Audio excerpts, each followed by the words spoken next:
Good afternoon. The Midday News. I am Mariam Ahmad. President Bola Tinubu has reaffirmed the commitment of his administration to digital public infrastructure as a tool to enhancing the transformation of service delivery to all Nigerians. The president emphasized the critical role digital identity plays in the socio-economic development of nations.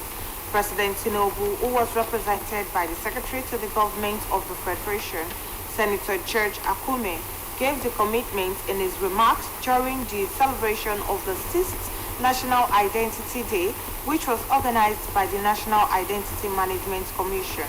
The president noted that the theme of this year's Identity Day, digital public infrastructure, enabling access to services, underscores the critical role that digital identity plays in the nation's development. President Tinubu said his administration's 8-point agenda is intrinsically linked to the success of the nation's digital identity initiatives. He stressed that by leveraging DPI, Nigeria can streamline service delivery, reduce bureaucracy bottlenecks, and ensure that government programs reach those who need them most. Osun State Governor Senator Adeleke has said that Osun remains a destination of choice for investors as his administration's agenda to industrialize the state is not a joke. Governor Adeleke stated this in his address at the Osun Industrial Investment Summit held at the main campus of Osun State University, Osogbo. Temitokpe Olayiwola has more on the report.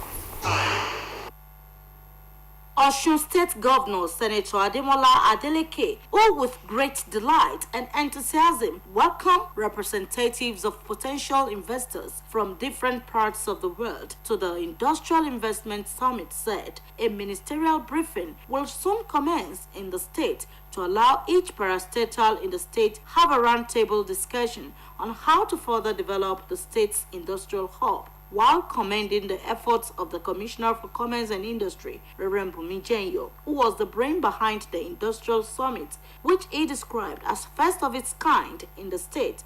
Governor Adeleke expressed optimism that the summit will no doubt bring about the expected industrial growth in Osun State. This investment summit is a first step.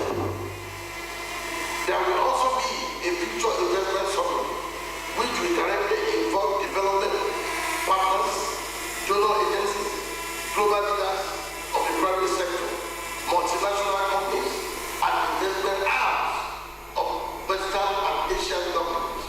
Earlier in his remark, the convener of the program, who doubles as the State Commissioner for Commerce and Industry, Reverend Bumi Jenyo, said the summit, tagged Connecting Progress with Purpose, aims at changing the narrative of Osun State from being a civil servant state to an industrialized state. For the first time in the history of Nigeria, we have a manufacturer of tricycle that is going to be using electric here in this hall, all the way from India.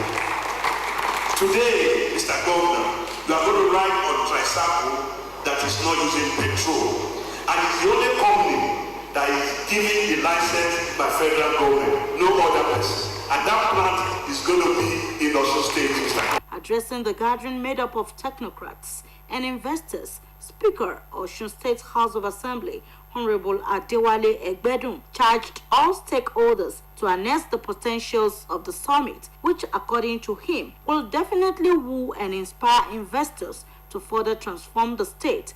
This summit serves as a vital platform for collaboration, innovation, and the exchange of ideas. Together, we have the opportunity to explore new pathways for growth and development.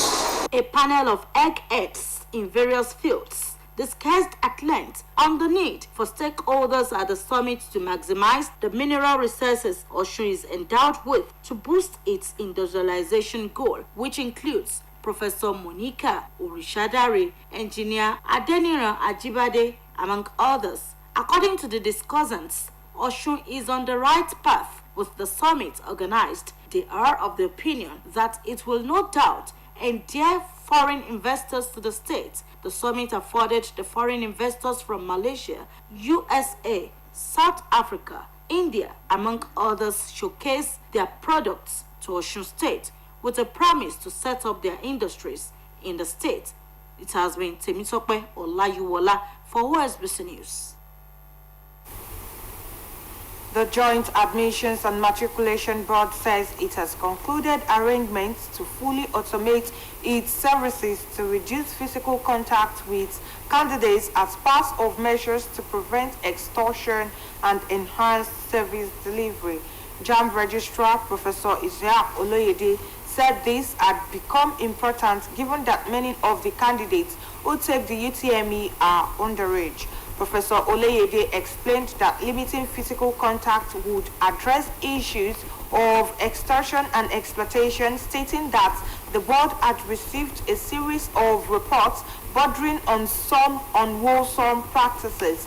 He added that a team had been deployed to investigate the claims, promising to make the findings known to all. He urged students who had accused some JAMB officials and other operatives such as CBT centers of extortion in the name of regularization or other services to provide credible evidence, adding that any staff found culpable would face the full wrath of the law. Petroleum marketers in Nigeria says they are standing in limbo over the controversies surrounding Dangote refinery fuel pricing as released by the Nigerian National Petroleum Company Limited. This comes as the petroleum marketers demanded that Dangote refinery should disclose the price it sold petrol to NNPCL for transparency. According to Nigerian Midstream and Downstream Petroleum Regulatory Authority latest data, marketers also noted that the country cannot depend on domestic petrol production to satisfy its daily consumption, which stood at 50 million naira. The president of the Independent Petroleum Marketers Association of Nigeria, Abubakar Megandi, made this demand. It would be recalled that NNPCL announced a list of retail prices of Dangote petrol across its outlets nationwide. The new petrol prices showed that petrol will be sold at 950.22 naira per litre in Lagos State. Oyo and other southwest states will pay 960 naira per litre for petrol, while in Federal Capital Territory, Kano, Kaduna, petrol price will stand at 999.22 naira per litre.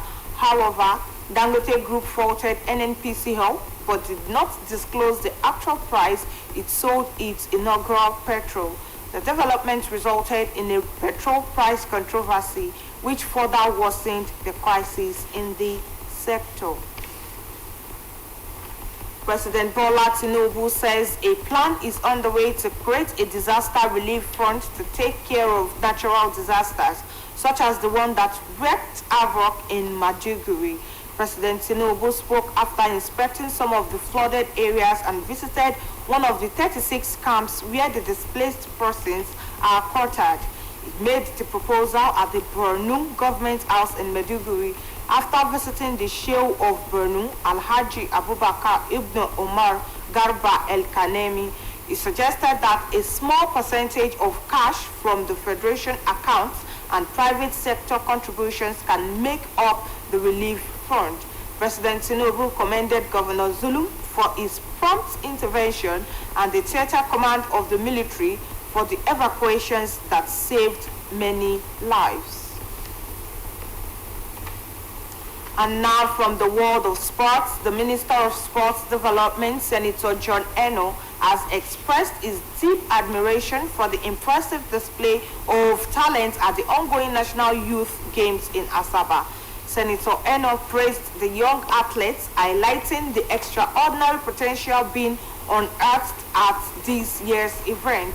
Senator Eno lauded their achievements, emphasizing the importance of identifying and supporting such talent at an early stage.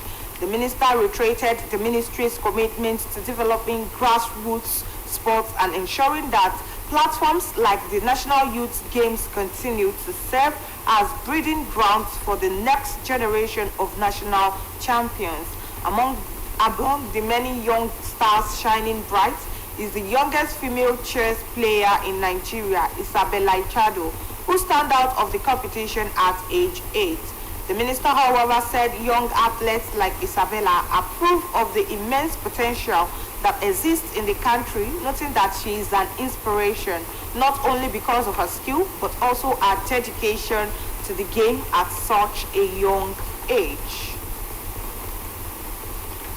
And now from the foreign world, Mali's leader, Colonel Assimi Goita, his Nigerian counterpart, General Abdurrahman Tichani, along with Burkina Faso's leader, Captain Ibrahim Traoré, are set to launch a new biometric passport in the coming days as part of their withdrawal from the wider regional bloc ECOWAS. Following the coup, West African countries sanctioned the juntas, aiming to push them to quickly restore civilian rule. But the three nations that now form the Alliance of Sahel States have so far resisted and caused, opting to cement their alliance.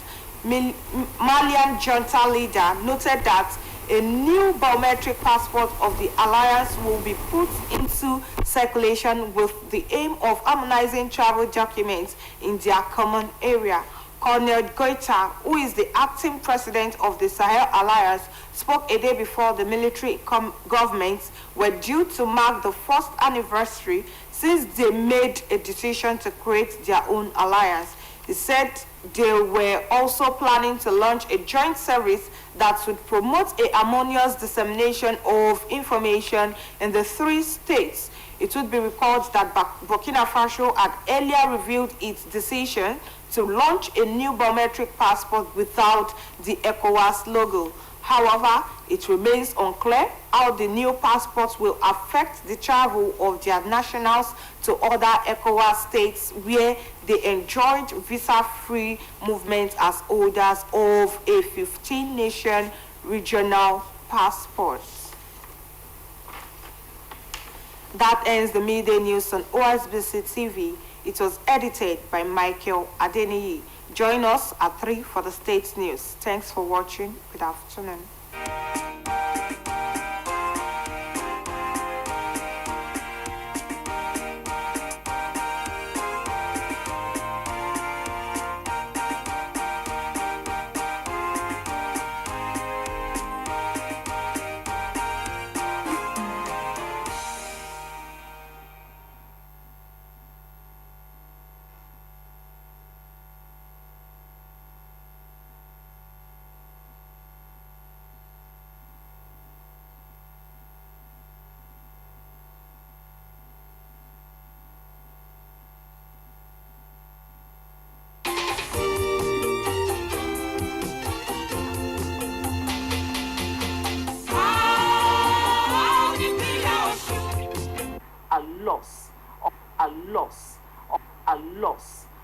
A loss.